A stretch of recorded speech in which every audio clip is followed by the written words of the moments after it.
जुहार फेर गोटे नुआ भिडियो के आपण मानक स्वागत।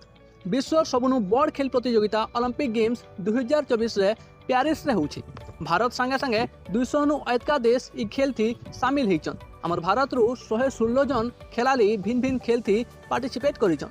तो आसुन जानमा हमर भारत रो केन केन खिलाड़ी माने भिन्न भिन्न पदक पाइले न और केन केन खेल थी पदक पाइछन। तो पहला करी मनु भाकर जे कि भारत रो पहला मेडालिस्ट हिसाब रे 10 मीटर एयर राइफल शूटिंग रे ब्रोंज पदक पाइछन। तांको संगे संगे मनु भाकर और सुब्रजीत सिंह मिसी करी मिक्स्ड एयर राइफल रे ब्रोंज पदक पाइछन। इता संगे संगे स्वप्निल पुसाली जे कि 50 मीटर एयर राइफल रे ब्रोंज पदक पाइकरी आमको गर्वित करैछन। हमर भारत रो हॉकी टीम स्पेन के 2-1 गोल रे हरई करी ब्रोंज मेडल पाइकरी आमको गर्वित करैछन।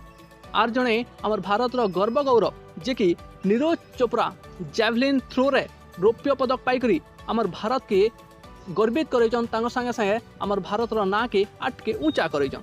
तो एंता वीडियो माने देखबार लगी चैनल के सब्सक्राइब करबार लगी नहीं भूलबे।